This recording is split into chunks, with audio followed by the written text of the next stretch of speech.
तो भाई फाइनली आज सुबह 11:01 पर धुरंधर द रिवेंज के ट्रेलर को रिलीज कर दिया गया है और आप सभी ने अभी तक ये ट्रेलर देख लिया होगा। तो इस ट्रेलर को लेकर मेरी क्या उम्मीदें थीं और क्या ये ट्रेलर उन उम्मीदों पर खरा उतर पाया है या नहीं, चलिए आपसे डिटेल से बात करते हैं। देखिए, धुरंधर 1 का जब ट्रेलर आया था तो उस समय वो सारी चीज़ें ऐसे हो रही थी बिल्कुल ही अनएक्सपेक्टेड तरीके से।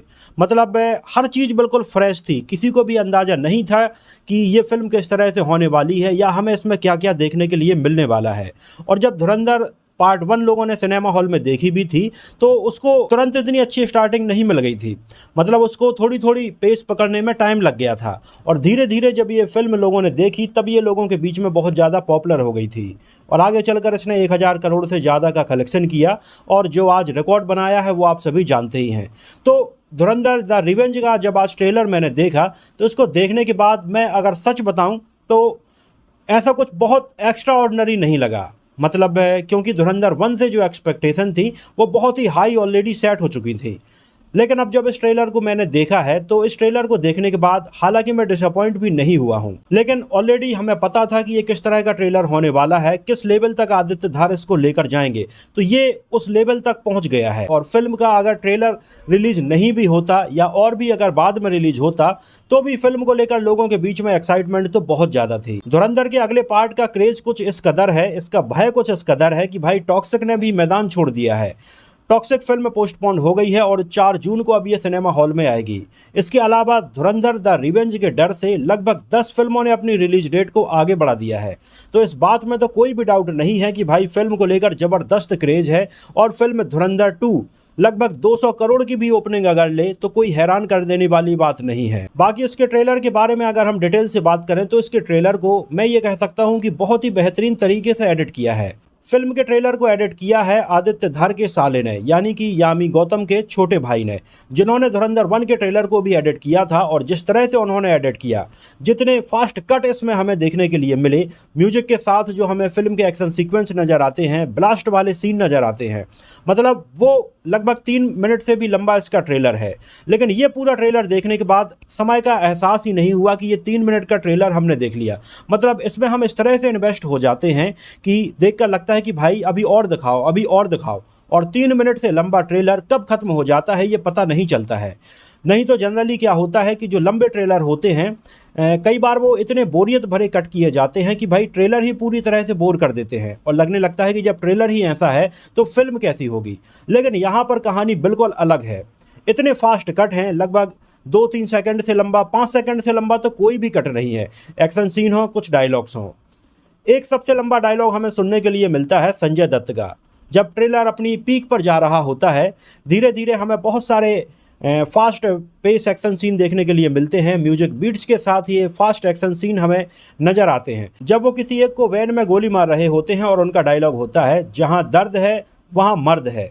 मतलब ये कुछ वैसा ही डायलॉग था, घायल हूँ इसीलिए घातक हूँ। बाकी इसके ट्रेलर ने एक बेसिक प्लॉट सेट कर दिया है कि आखिर फिल्म की कहानी किस बारे में होने वाली है।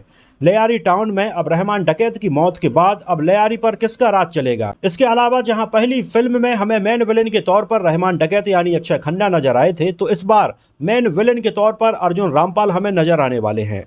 उनके ट्रेलर में हमें 1-2 शॉट देखने के लिए मिलते हैं जहां अचानक से उनकी एंट्री होती है और उनका दांत नज़र आता है जो सोने का उन्होंने लगवाया हुआ होता है। तो बहुत ज़्यादा सीन उनके नहीं हैं। मुझे लगता है कि आदित्य धर ने उनके बहुत ज़्यादा सीन्स को छुपा कर रखा है जो हमें फिल्म में बिल्कुल एक सरप्राइज़ के तौर पर देखने के लिए मिलेंगे।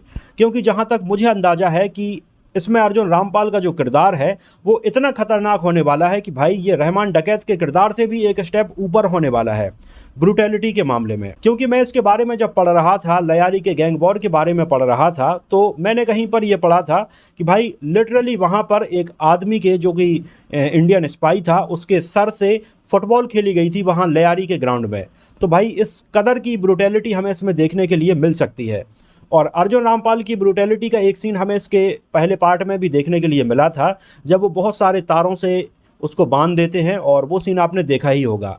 तो कुछ बहुत ज़्यादा सीन हमें इसमें उनके देखने के लिए नहीं मिले हैं, लेकिन फिल्म में उनका काफ़ी बड़ा इंपॉर्टेंट रोल होने वाला है और मेन विलेन के तौर पर वही होने वाले हैं। इसके अलावा अगर रणवीर सिंह की बात करें तो जहां पहली फिल्म में रहमान डकैत ने उन्हें ओवरशैडो कर दिया था, इस फिल्म में रणवीर सिंह बहुत ही खिलकर नजर आएंगे। उनके हमें जसकीरत सिंह रंगी का जो पास्ट है वो पहली फिल्म में देखने के लिए नहीं मिला था कि आखिर उस किरदार के साथ में पास्ट में क्या हुआ था, कैसे आर माधवन ने उसको ट्रेनिंग दी और कैसे यहाँ पर लयारी भेजा था। ये सारी चीज़ें हमें इसमें देखने के लिए मिलेंगी। तो रणवीर सिंह का जहाँ हमजा अली वाला लुक तो हमें इसमें देखने के लिए मिलेगा और कैसे वो एक्शन करते हैं वो तो हमें नज़र आएगा ही। इसके अलावा उनकी पास्ट लाइफ भी हमें देखने के लिए मिलेगी, जिससे हम उस किरदार से, उसके इमोशंस से और उसके एक्शन से और अच्छे से कनेक्ट कर पाएंगे कि वो जो भी कर रहा है किस लिए कर रहा है, या उसके पीछे का मोटिव क्या है, या उसके अंदर का जो गुस्सा है वो कैसा है। संजय दत्त की अगर बात करें तो संजय दत्त के भी दमदार सीन इसमें हमें नज़र आते हैं, जैसे कि पहली फिल्म में भी नज़र आए थे। इसके अलावा सारा अर्जुन की अगर बात करें, जो कि राकेश बेदी की बेटी होती हैं और हमजा अली से उनकी शादी हो जाती है, इसमें उनका एक शॉट हमें देखने के लिए मिलता है जहां पर वो एक बंदूक लिए हुए नज़र आती हैं। तो इस शॉट का कहीं ना कहीं मतलब यही है कि उन्हें ये पता चल गया है कि रणवीर सिंह आखिर कौन है और वो कहाँ से आए हैं, उनका मकसद क्या है। तो अब यहाँ पर ये देखना इंटरेस्टिंग होगा कि उन्हें पता चलने के बाद क्या होता है, क्या रणवीर सिंह उन्हें भी मार देते हैं या उससे कैसे डील करते हैं। बाकी आदित्य धार फिल्म का डायरेक्शन कर रहे हैं तो भाई कुछ भी हो सकता है, मतलब यहाँ पर हम अंदाज़ा नहीं लगा सकते हैं।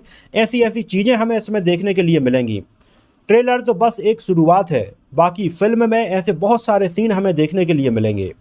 फिल्म की लंबाई की अगर बात करें तो 3 घंटे से भी बहुत लंबी ये फिल्म बताई जा रही है, जहां ऑफिशियली अभी लगभग 3 घंटे 55 मिनट फिल्म की लंबाई बताया जा रहा है, मतलब तकरीबन 4 घंटे की फिल्म। आप समझ सकते हैं कि एक 2-2.5 घंटे की फिल्म में लोग बोर हो जाते हैं, लेकिन अगर फिल्म में दम है, इसके किरदारों से लोग कनेक्ट कर पाते हैं, इसमें जो हमें सीन दिखाए जाते हैं उससे अगर लोग अपने आप को रिलेट कर पाते हैं तो भाई लोग सिनेमा हॉल छोड़ने के लिए तैयार नहीं होते हैं, फिर चाहे फिल्म 3 घंटे की हो या फिर 4 घंटे की हो। तो धुरंधर द रिवेंज बहुत सारे पुराने जो ट्रेडमार्क हैं उनको तोड़ने वाली है और बहुत सारे नए रिकॉर्ड सेट करने वाली है, क्योंकि एक तो फिल्म की लंबाई ही लगभग 3 घंटे 55 मिनट है। तो आप समझ सकते हैं कि इसका जो इंटरवल होगा वो लगभग 2 घंटे के आसपास होगा, जहां कई हॉलीवुड फिल्में 1.5 घंटे में तो खत्म ही हो जाती हैं। उस समय तक धुरंधर द रिवेंज का इंटरवल पॉइंट तक नहीं आएगा। बाकी पूरी फिल्म में कैसे हिंदुस्तान अपना बदला लेगा वो इसमें देखने के लिए मिलेगा।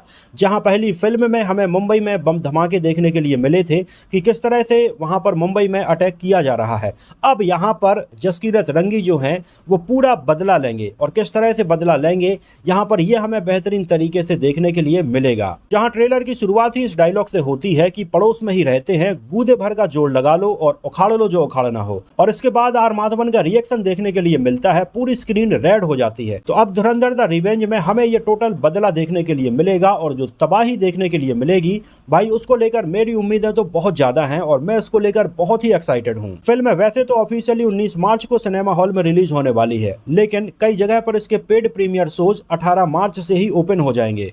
तो अगर मेरे यहाँ पर 18 मार्च को शो लगेगा तो मैं तो 18 मार्च को ही जाके देखूंगा, नहीं तो 19 मार्च को फर्स्ट डे फर्स्ट शो तो ये फिल्म देखना पक्का है। तो मेरी तरह आप में से कितने लोग धुरंधर द रिवेंज को लेकर उतने ही एक्साइटेड हैं, और इसका ट्रेलर आपको कैसा लगा हमें कमेंट सेक्शन में ज़रूर बताइए। तो फिलहाल के लिए इस वीडियो में इतना ही, मिलते हैं किसी नए वीडियो में कुछ और ऐसे ही फिल्मों के रिव्यूज़ के साथ में।